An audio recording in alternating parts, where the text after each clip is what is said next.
I was sitting at my kitchen table on my 30th birthday, surrounded by silence. I had woken up excited, expecting a little surprise, a card, or at least a simple happy birthday from my fiancé. But nothing. My heart sank as I glanced around the room. There was no breakfast in bed, no sweet message, no anything. I'd been looking forward to this birthday. It wasn't just any birthday for me. 30 felt like a milestone, like a moment I wanted to remember. We had talked about it for months.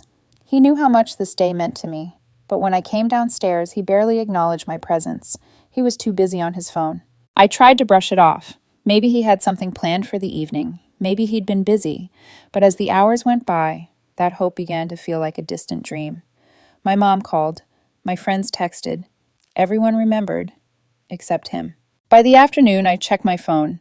I had shared my location with him, not that he'd asked for it, but it made me feel safer when I was out. So I checked his location. The map showed him at a hotel downtown. Not a restaurant, not a cafe, but a hotel. My heart stopped. I tried calling, straight to voicemail. I could have confronted him, driven straight to the hotel, but instead I did something unexpected. I called the front desk of the hotel. Hi, I know this is going to sound strange, but I'd like to send a birthday cake to a room. I hesitated for a moment, then gave the details. Room 304. Please deliver this with the message. Happy birthday to me. Enjoy the divorce. I waited. The front desk was cheerful at first, then quiet when I told them the message. They asked if I was sure, but I was beyond sure. I hung up, not waiting for a response. Minutes later, I received texts from him, then calls, then messages. What did you do? Why did you do that? He seemed frantic, angry even. I ignored them. Every message was a reminder of how little he seemed to care. I decided that my 30th birthday would no longer be about waiting for someone else to show me love. It was time for me to take control.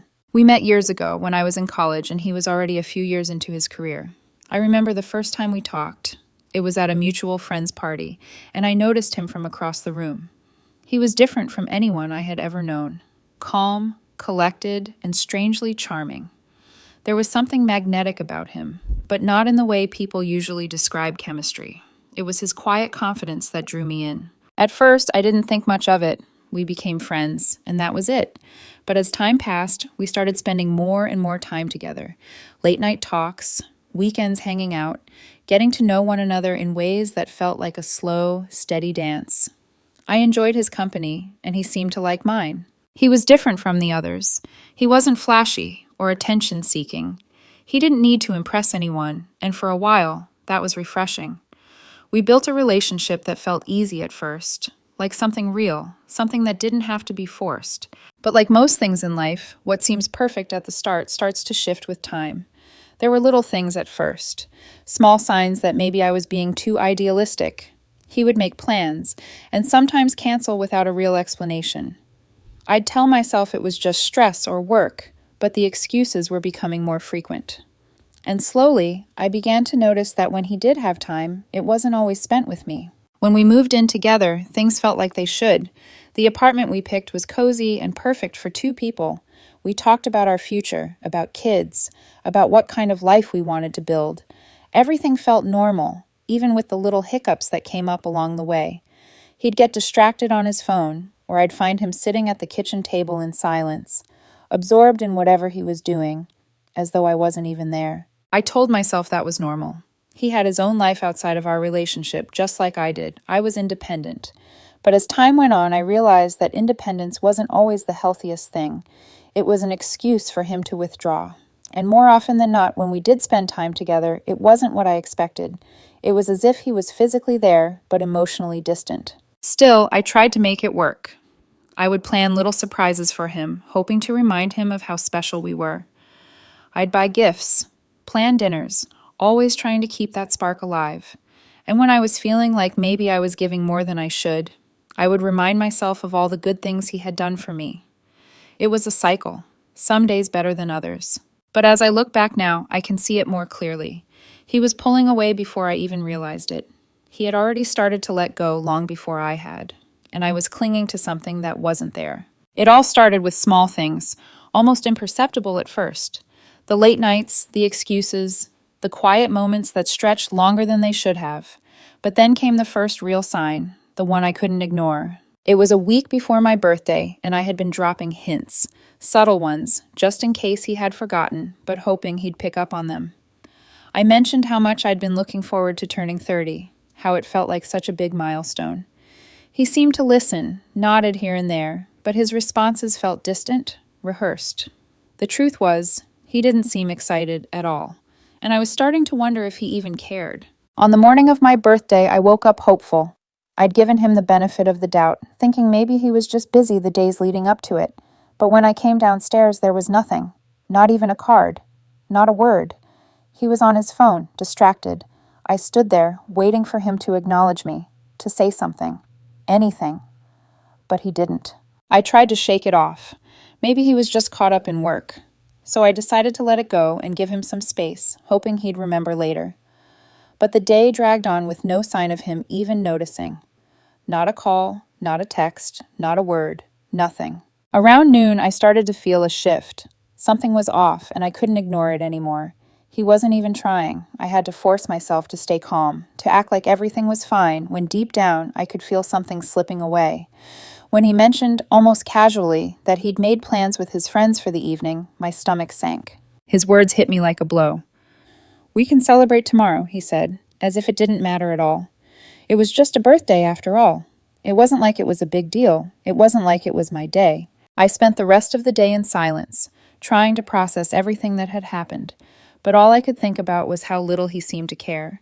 The man who used to tell me I was everything to him had become a stranger. That night when he left, I couldn't stop the wave of anger that hit me. He was out there celebrating with his friends, and I was left here, alone. As the evening stretched on, the feeling of abandonment grew heavier, and that's when I realized something. I had been waiting for him to care, for him to notice, for him to make it right. But in truth, I was the one holding everything together, trying to make something work that wasn't working anymore. When I checked his location, that's when it all clicked. He was at a hotel. Not just anywhere, but a hotel.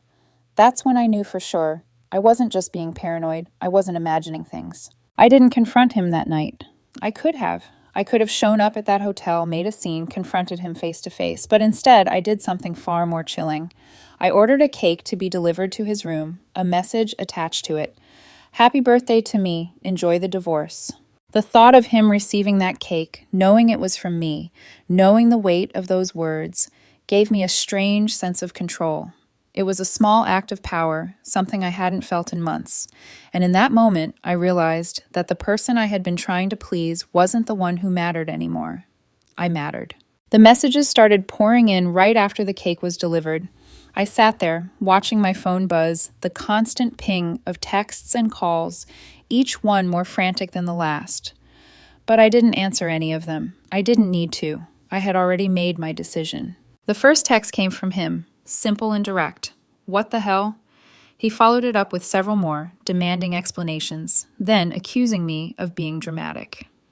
The messages were filled with anger, but I felt no fear. It was as if, for the first time, I wasn't afraid of his anger. I wasn't afraid of his manipulation.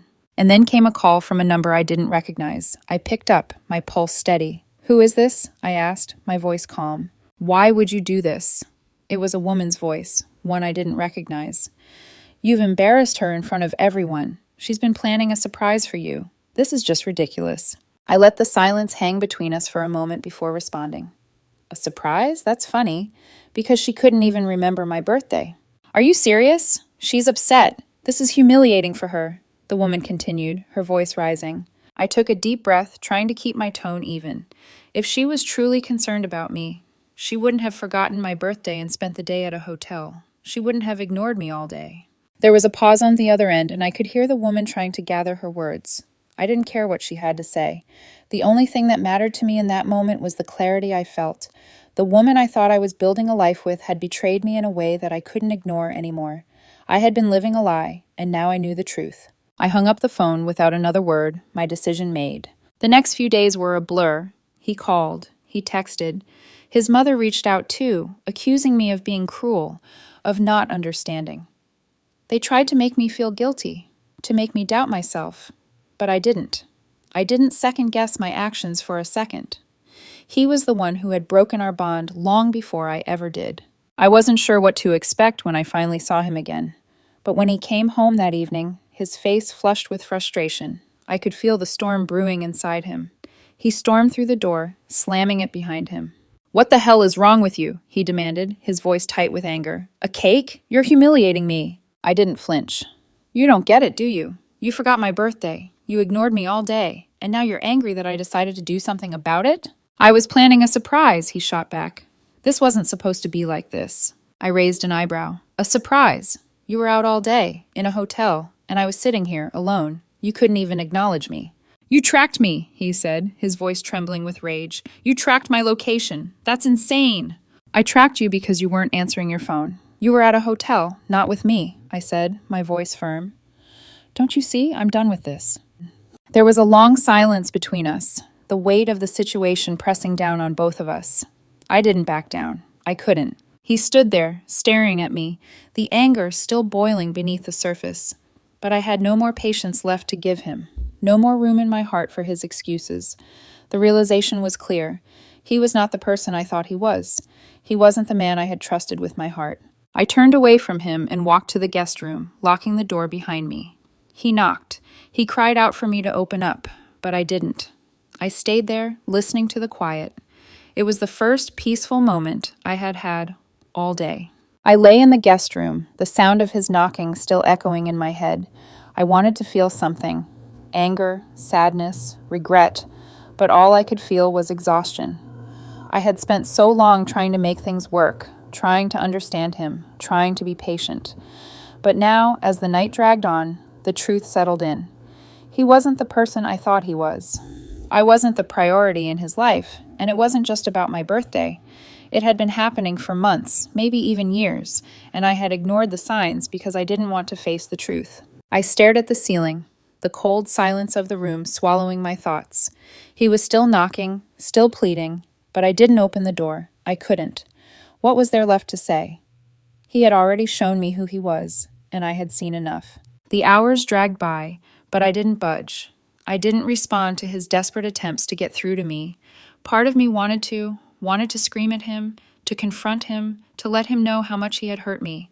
But the other part, the stronger part, knew there was no point. The damage was done. He had made his choices, and now it was my turn to make mine. I couldn't keep living in a relationship where I was constantly second-guessing my worth, where I had to wonder if he even cared enough to show up, to remember the important moments in our lives. I had spent so long putting him first, but now it was time to put myself first. The decision wasn't easy, but it was clear. The next morning, I woke up to find that he had left for work without a word. No apology, no acknowledgement of the night before. The silence between us had grown so thick that it was suffocating. I walked into the kitchen, staring at the empty space where we used to sit together, the place where we used to laugh and talk about our dreams. But now it felt like a ghost of what had once been. I couldn't pretend anymore. I couldn't pretend that everything was okay, that he was the man I had fallen in love with. That evening, when he came home, I was ready. I had already called a lawyer. I had already started making plans. I wasn't going to stay in this relationship any longer. I wasn't going to allow myself to be treated like this, not after everything I had given him. I had spent so long waiting for him to change, to see my worth, but he never did, and now it was my turn to stand up for myself. He walked in, expecting things to be the same, expecting me to act like nothing had happened, but I couldn't keep lying to myself anymore. "Sit down," I said, my voice steady but firm. He looked confused, but sat down on the couch anyway. He had no idea what was coming. "What's going on?" he asked, the concern in his voice fake, like he wasn't really invested in finding out the truth. "I'm done," I said, my heart pounding in my chest. "I've had enough." His face shifted from confusion to defensiveness. "What do you mean? You're just overreacting. This is all a mistake." "No," I said, shaking my head. "It's not a mistake. This has been building up for a long time. I've been patient. I've been understanding. But I can't keep doing this. I deserve more than this." He opened his mouth to speak, but I cut him off. "I've already called a lawyer. I'm starting the process. I'm done." The shock on his face was almost comical. He had no idea that I had already made up my mind, that I had already started taking control of my life again. You can't be serious, he said, his voice rising. I am serious, I said, standing up and walking toward the door. I'm not going to keep living like this. It's over. And just like that, I turned and left the room. I could hear him yelling behind me, but I didn't care. I had finally made the decision that had been building for so long. I wasn't going to stay with someone who didn't appreciate me, who didn't respect me. And for the first time in a long time, I felt the weight lift off my shoulders. I wasn't just surviving anymore, I was taking control, and I wasn't going to let him take that away from me. The days after I told him it was over were a blur of emotions I couldn't quite process. The initial relief of standing up for myself was quickly overshadowed by the constant pressure from his family and friends. It seemed like everyone who had ever been close to him was suddenly involved in the drama. His mother called me incessantly, begging me to reconsider, telling me how much he needed me, how he couldn't live without me. But I was done. I had heard it all before. The same empty promises, the same lies. His best friend, the one who had been with him through thick and thin, sent me messages full of accusations. You're throwing everything away over nothing, he wrote. He's sorry. He wants to make it right. You're just overreacting. But I wasn't overreacting. I had given him chance after chance, and each time he proved to me that I wasn't his priority. The more his friends and family tried to convince me that I was wrong, the more resolute I became. I couldn't be swayed by their words anymore. I had to protect myself. The tension between us grew with every passing day. He would leave for work, and I would spend my days in a strange, peaceful silence, trying to process everything that had happened. But every time he came home, it felt like he was walking on eggshells. He would avoid looking at me, avoiding any confrontation, but the atmosphere in the house was suffocating. One night, about a week after we'd had our final conversation, he came home late. I had been sitting on the couch thinking when I heard the door open. I didn't turn around. I wasn't sure what I expected from him anymore. Apologies, promises, or more of the same manipulative excuses. But instead, he walked into the living room, stood in the doorway, and sighed. I've talked to my parents, he said quietly, almost defeated. They think you're making a huge mistake. I'm not making a mistake, I replied calmly, my voice steady despite the turmoil inside. I'm just taking care of myself. There was a long silence. He didn't speak for what felt like forever. I could hear the weight of his breathing, the sadness in his silence. I had always been the one to comfort him, to reassure him. But now, for the first time, I wasn't going to be the one to fix things. You don't get it, do you? I said, finally breaking the silence. You never got it. You've been so busy trying to make me believe in us that you didn't even see what was happening to me, what you've been doing to me. His eyes widened as I spoke, but he didn't respond. Instead, he took a few steps toward me, as if to say something, but I held up my hand, stopping him in his tracks. I'm not listening to excuses anymore, I continued. You didn't prioritize me. You didn't see me, and now I'm seeing myself for the first time in a long time. I don't need you to fix this. I don't need your apologies. I need to move on. He stood there, frozen, not knowing what to say. I could see the struggle in his face, the mixture of anger and regret. But for the first time, I didn't care about his feelings. I wasn't here to be his emotional crutch anymore. I've already made my decision, I said, standing up and walking past him, and nothing you say will change that. I walked into the guest room, closing the door behind me. I could hear him pounding on the door, begging me to open it, to talk to him. But I didn't. I couldn't. It wasn't just about this moment. It was about every moment before this, every time I had put him before myself, every time I had let him make me feel small. It was over. The next morning, I made the call. I contacted my lawyer to begin the process of separating our lives legally. There was no turning back now. The papers were being filed, and I knew it was the right thing to do.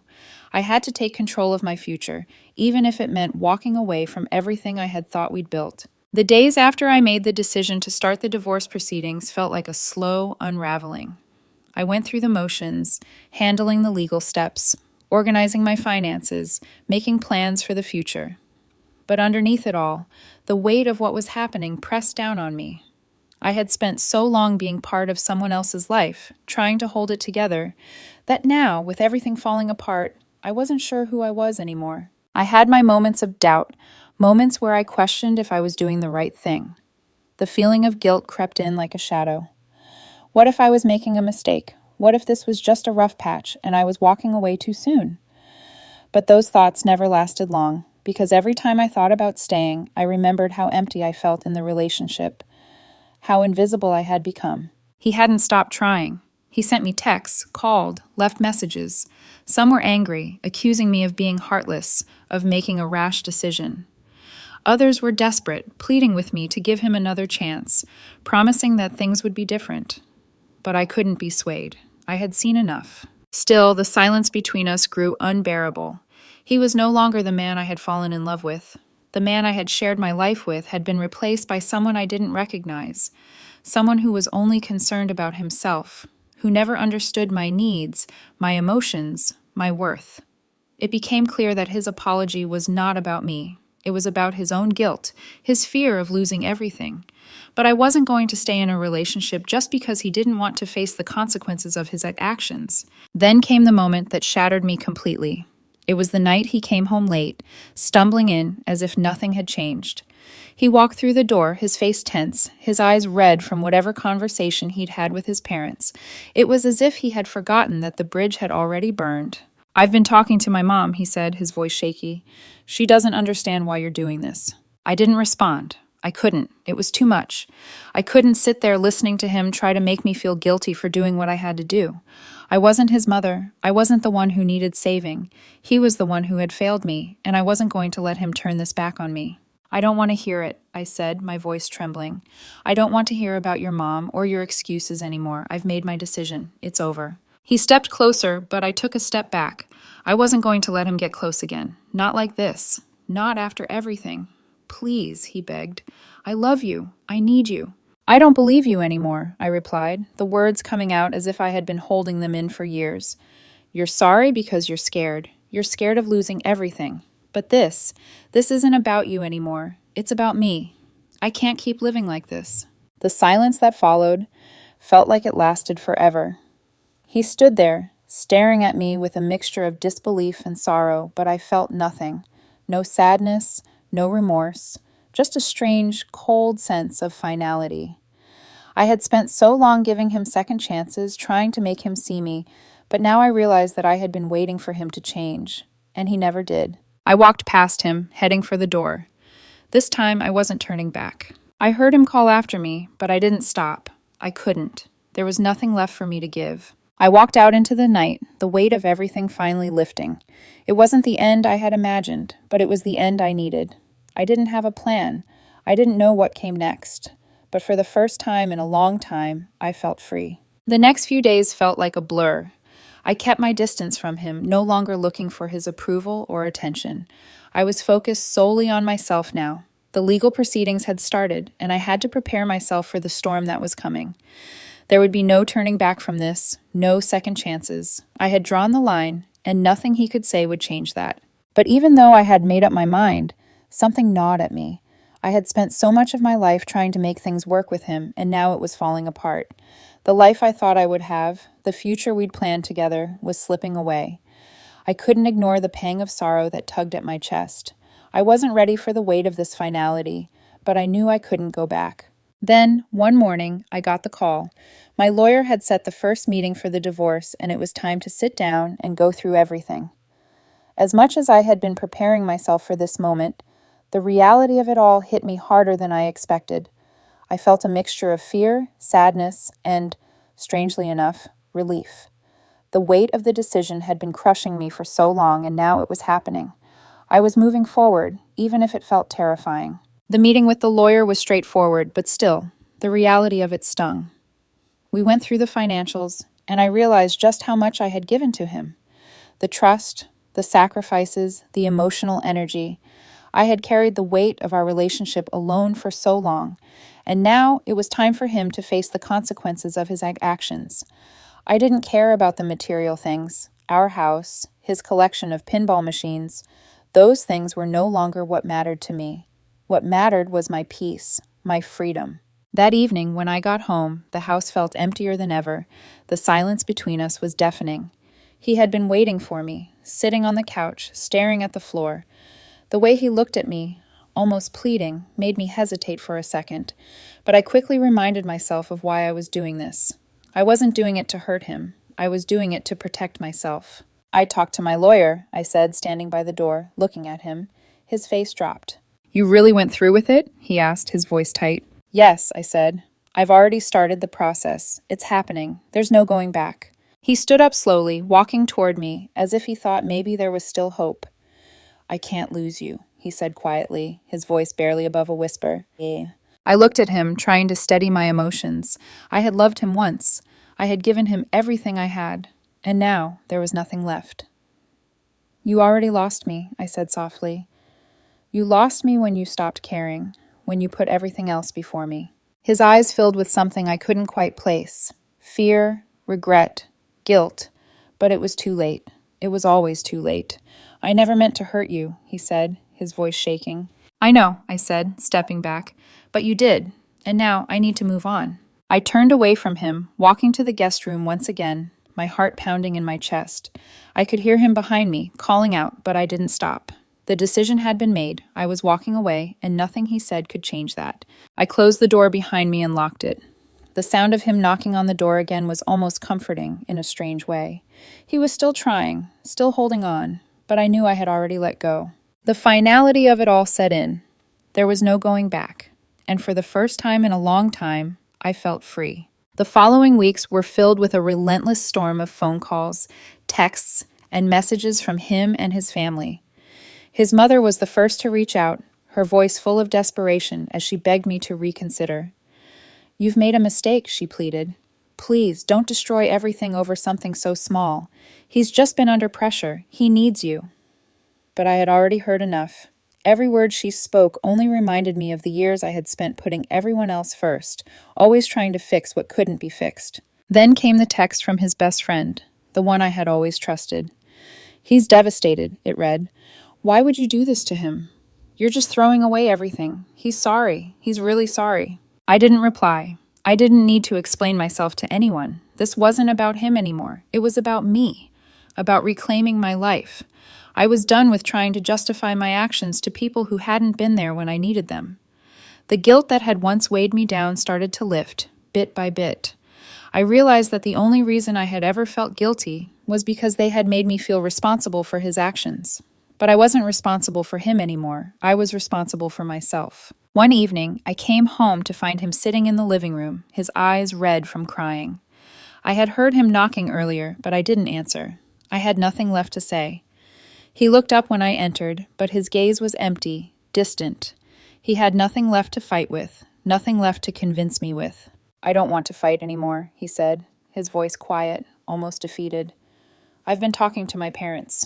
They don't understand what you're doing. I don't understand it either." I looked at him for a long moment, my chest tight with emotions I couldn't explain, but I knew that there was no more room for him in my life. "I'm not doing this for anyone but myself," I said, my voice steady. "I'm not going to keep sacrificing my happiness for someone who doesn't see me." His expression faltered, his mouth opening and closing as if he wanted to say something, but nothing came out. I didn't need him to say anything. The words had already been said, and they weren't enough to undo everything. "I don't know who you are anymore," he whispered, almost to himself. "I don't either," I replied softly, "but I'm not the same person I was when I met you." The silence that followed was thick with unspoken words. He stood up slowly, his hands shaking as he walked toward the door. "I'll leave," he said, his voice barely audible. "I'll move out." I nodded, not trusting myself to speak. There was nothing left to say. He walked out without another word, leaving the house eerily quiet. And in that silence, I realized that I had made it through the worst of it. The hardest part wasn't saying goodbye. It was realizing that I had already been gone. The days after he left were strange. The house felt emptier than I had expected, but it wasn't as suffocating as it had been when we were together. There was no more tension hanging in the air, no more pretending everything was fine when it wasn't. It felt like I could finally breathe again. I spent a lot of time alone, reflecting on everything that had happened. The pain of the breakup didn't come all at once. It came in waves. Sometimes I would feel strong and clear-headed, and other times the sadness would hit me like a ton of bricks. I'd sit alone, wondering how I had gotten so lost in a relationship that had never truly worked. I had given so much, expecting him to meet me halfway, but in the end, I realized that I had been the only one trying. I started focusing on myself again, something I hadn't done in years. I took time to reconnect with friends, to spend time doing the things I loved.